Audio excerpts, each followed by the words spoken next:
Você foi a única mulher que participou de todos os debates, a única mulher em meio aos homens. O que você sentiu? Você sofreu em algum momento alguma discriminação em razão dessas bandeiras? O que você propõe no seu plano de governo para melhorar a segurança pública do Tocantins? Com quem você comeria ou não chamaria? De frente com Maju. Advogada, feminista, negra, traz várias bandeiras sociais importantes aí na sua candidatura. Quem está de frente comigo hoje é ela, candidata do PSOL, Carol Chaves. Doutora Carol, tudo bem? Como vai? Tudo bem, Maju. Obrigada pela oportunidade. É uma honra estar aqui com você, conversando. Bacana. E falando um pouquinho sobre as propostas, né? Sim. Sobre essa campanha. Carol, você foi a única mulher que participou de todos os debates, a única mulher em meio aos homens. O que você sentiu? Foi muito interessante, um grande desafio, mas eu acho que honrei aí todas as mulheres. Eu não esperava, né, que fosse tão desafiador, mas eu acho que é o retrato da política tocantinense e as pessoas precisam se atentar a isso. No Brasil inteiro nós temos apenas uma governadora e aí o povo tocantinense tem a oportunidade de fazer diferente agora, né? Tirar esse pessoal que está aí na velha política há muitos anos, uma familiocracia sem fim, quase que uma oligarquia, e as mulheres, com certeza, que enfrentam várias dificuldades e que podem fazer um Brasil diferente, também podem fazer um Tocantins diferente aqui. Carol, você defende várias bandeiras, né? Além de ser advogada especialista na área de mulheres, também é militante de vários assuntos. Eu quero saber se nesse processo eleitoral você sofreu em algum momento alguma discriminação em razão dessas bandeiras. Esse processo de machismo, sexismo, lesbofobia, ele é muito cotidiano na nossa vida, na nossa existência. Não seria diferente também na política. E aí eu preciso falar que isso acontece não só nas redes sociais, a gente sofre ataques principalmente de homens, homens brancos principalmente, né, que é inadmissível para essas pessoas que uma mulher negra possa estar concorrendo, ou até mesmo aquela questão mais sutil, quando a gente vai falar sobre as nossas propostas e a pessoa fala assim, mas é para deputada estadual, é para deputada federal? Eu falo, não, é para governadora. Então, são de várias nuances essa questão do machismo, do sexismo e do racismo. Lógico que às vezes eles são mais sutis, às vezes são mais contundentes, mas eu tenho enfrentado todos de cabeça erguida, porque uma mulher negra não pode fugir à luta e você sabe muito bem como é isso.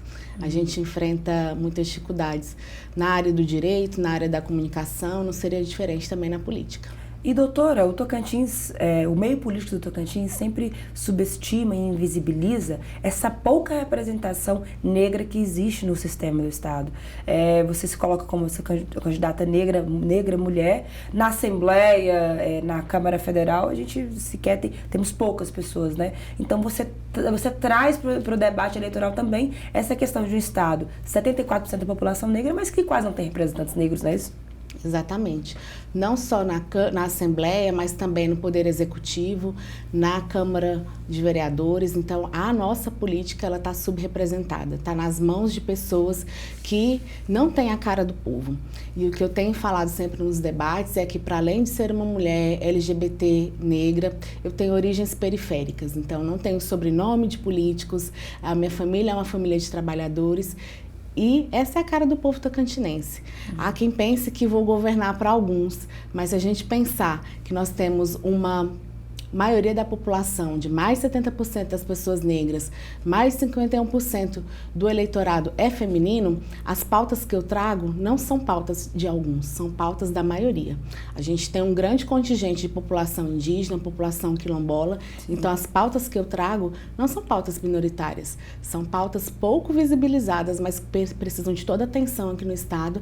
E, infelizmente, os que estão aí disputando e os que já passaram pela política não fizeram o suficiente pelo povo, por esse povo, que é o povo tocantinense.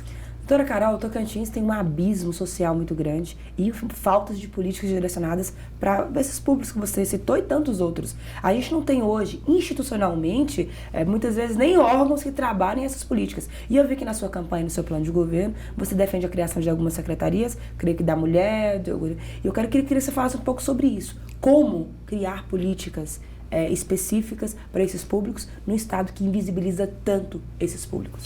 A gente precisa de recursos para fazer políticas, recursos financeiros. Se a gente não tiver secretarias especializadas, os recursos são diminuídos porque essa política vai ficar alocada numa pasta, numa diretoria, numa gerência. E os recursos são muito pequenos. Então, a gente precisa de uma secretaria especial de políticas para as mulheres aqui no Tocantins. Precisamos também uma secretaria que discuta políticas de igualdade racial, a CEPI, que é uma proposta do meu governo, política de igualdade racial e étnica, pensando também nos indígenas e quilombolas. Então, quando a gente define a criação dessas secretarias, é possível vir mais recursos e fazer uma política mais efetiva, que infelizmente não é o caso de todos esses anos em que tivemos essas pastas alocadas na Secretaria de Cidadania e Justiça, que conta também com pastas de direitos humanos, criança e adolescente, passa para indígenas, quilombolas, mulheres, mas também aloca a pasta relacionada ao sistema penitenciário. Então, é muita coisa para uma secretaria só e, infelizmente, as políticas elas não são desenvolvidas da forma que o Estado merece, que o povo tocantinense merece. Entendi. Doutora, outra questão importante que muito tem se falado nessa campanha também é sobre segurança pública. E você tem falado sobre a questão da preparação da polícia, a situação dos policiais. O que você propõe no seu plano de governo para melhorar a segurança pública do Tocantins? Nós precisamos de capacitação continuada, de protocolos específicos para atendimento. É importante a gente fazer uma investigação apurada do que tem acontecido na Secretaria de Segurança Pública. Nós temos um grupo de extermínio alocado e isso não está sendo investigado da forma devida, principalmente porque existem conluios que envolvem, inclusive, o antigo governador, ex-governador, e esse, provavelmente, porque é uma continuidade. A gente não pode desvincular a figura do Wanderley Barbosa, o atual governador, com o Carlesse. Não podemos. Então, a gente tem uma continuidade do governo com os mesmos erros, com os mesmos secretários e precisando de uma investigação séria na segurança pública e também o fortalecimento da corregedoria daquela instância, o fortalecimento da ouvidoria. Tudo isso é muito importante para que a gente tenha, de fato, uma segurança pública comprometida com as cidadãs e cidadãos. Falo também sobre a valorização da polícia científica, a polícia civil, delegacias. Nós temos um processo de desvalorização muito grande desses profissionais. Profissionais que estão sofrendo adoecimento mental, que não são valorizados pela SSP e que precisam ser olhados. Se a gente quer uma segurança pública forte aqui no Tocantins, a gente precisa olhar com mais cuidado também para esses profissionais, fazer uma formação continuada na escola de polícia, mas também mais recursos para que sejam direcionados para essa formação, para mais concurso público, para que esses profissionais realmente tenham compromisso com a população, como já o tem, mas a gente precisa reforçar. Entendi. Doutora, você como candidata do PSOL, na disputa presidencial apoia o ex-presidente Lula. Por que, na sua opinião, ele é o melhor para o Brasil e para o Tocantins nesse momento? Nacionalmente, nós fizemos esse compromisso, nós não participamos da federação do PT, né, junto com o PCdoB, mas temos o compromisso com o presidente Lula porque entendemos que apoiá-lo é a melhor forma para derrotar Bolsonaro e principalmente para que a gente derrote o bolsonarismo. O Bolsonaro caindo no dia 2 de outubro, no dia 1º, não estando mais no Palácio da Alvorada, nós ainda temos muito chão pela frente para derrotar o bolsonarismo que se instalou nos últimos anos. Por isso é importante que os partidos de esquerda apoiem Lula presidente, para que a gente possa realmente ter um novo horizonte, uma perspectiva de mudança e de realmente trazer mais comida para a mesa dos trabalhadores de todo o Brasil, mas também no Tocantins. Então, é importante que o pessoal apoie, que os partidos de esquerda apoiem e a gente tem esse compromisso, porque a gente entende que fazer esse apoio é ter realmente uma nova esperança para o Brasil, mas também não nos furtamos no ano que vem de fazermos as críticas necessárias, porque a gente sabe que não será um governo fácil, mas precisamos dessa mudança para que a gente tenha um ponto de partida. Doutora, você profissionalmente é uma das maiores especialistas na área de políticas para as mulheres e nós temos o Tocantins com índices alarmantes e vergonhosos de feminicídio. Na sua análise, como a gente fazer o Tocantins acordar para esse combate social à violência contra a mulher? Nós precisamos de políticas públicas realmente efetivas, não só do comprometimento das delegacias, criação de delegacias, mas também do comprometimento do Poder Judiciário. Sim. Nós sabemos que muitas vezes algumas decisões demoram a sair, o que vai colocar em risco a vida das mulheres. Sabemos que a gente precisa de mais centros de referências aqui no estado, a gente só tem um centro de referência aqui em Palmas, uma casa-abrigo. E é importante que essa rede seja ampliada. Nós temos profissionais, mulheres, profissionais homens exemplares que atuam nessa rede, na Defensoria Pública, no Ministério Público, no Poder Judiciário, mas ainda nós precisamos ampliar tudo isso, porque é inadmissível que um estado com uma densidade demográfica tão pequena ainda, frente a todo o estado, tenha índices alarmantes de feminicídio, né? São mais de 120% de aumento de feminicídio, né? Então a gente sabe que o feminicídio ele não acontece de uma hora para outra.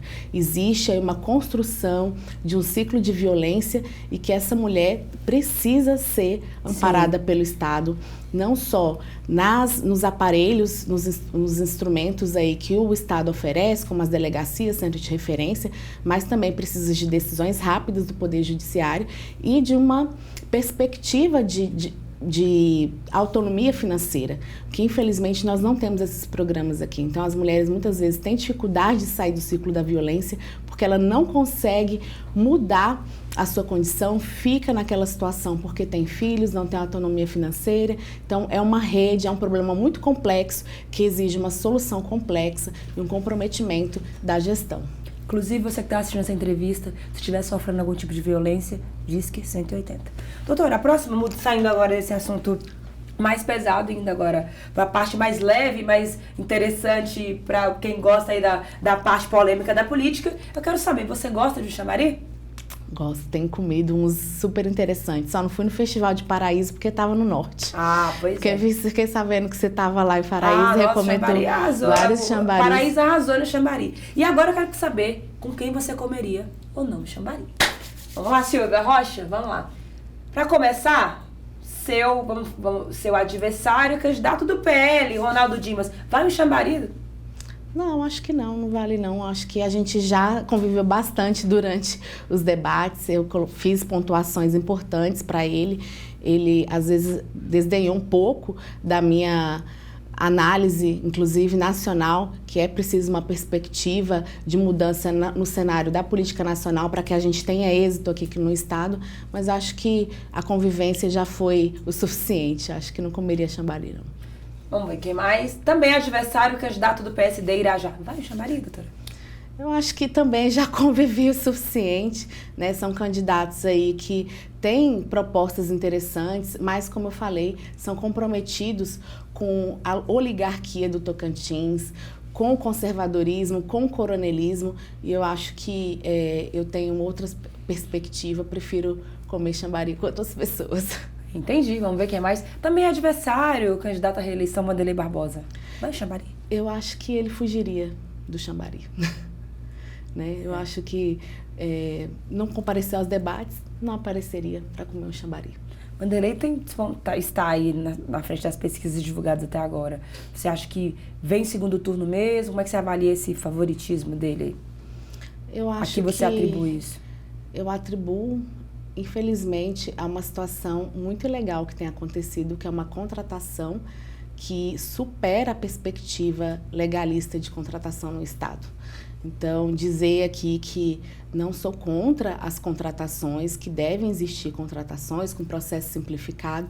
No entanto, nós temos um procedimento totalmente ilegal, que está sendo alvo de processos judiciais. Então, infelizmente, a gente tem aí, numa outra perspectiva, compra de votos, o que coloca essas pessoas numa situação muito desconfortável. E eu tenho recebido informações de pessoas que até gostariam de votar em mim, mas se sentem encurraladas. Por isso não vão votar, porque não querem perder seu emprego. Então a gente tem uma situação, novamente, que traz o voto de cabresto, alguma coisa que é inadmissível no ano de 2022.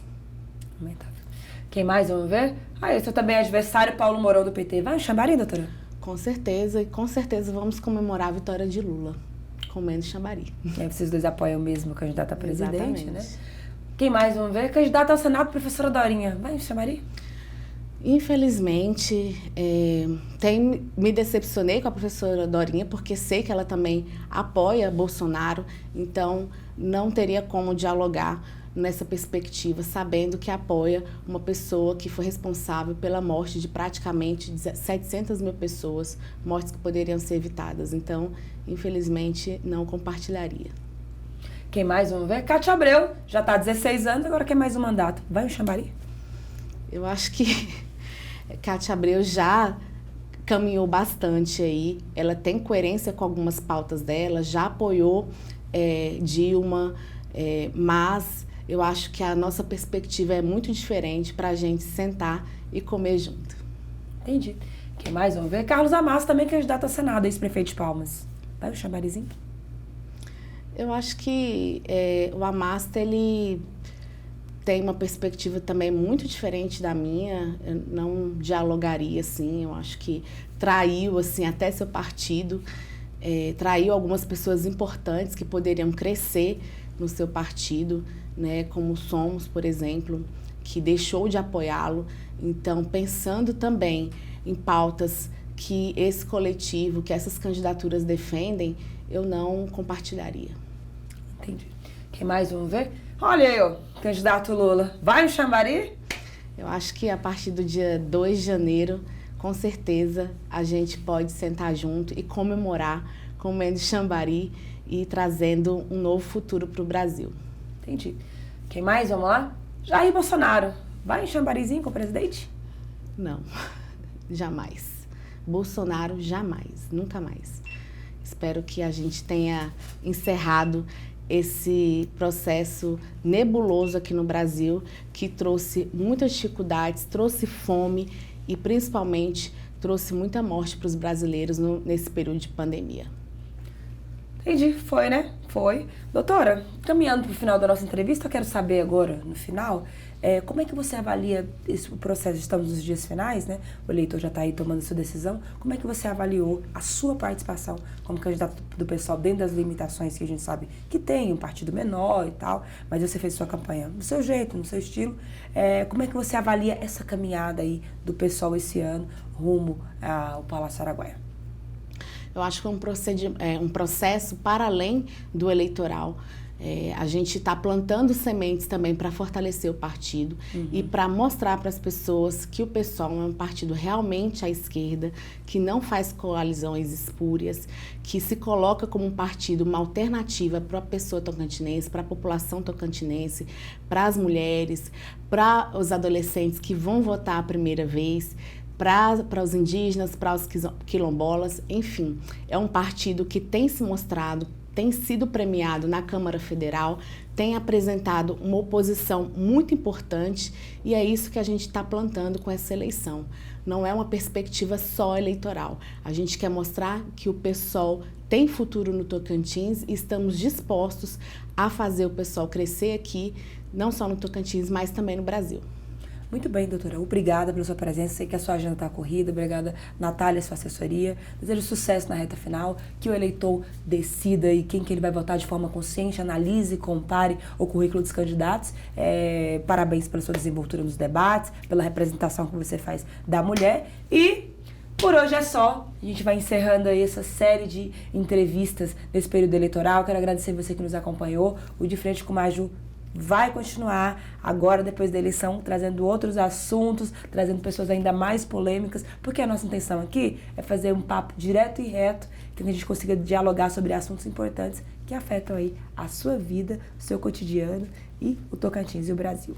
Até a próxima, um abraço, obrigado mais uma vez, doutora. E não se esqueçam, agora é a reta final da eleição, se informe na Gazeta, cuidado com as fake news, cuidado com os links em grupos de WhatsApp. E você já sabe, aqui na Gazeta, antes de ser notícia, tem que ser verdade. Até a próxima. Até mais.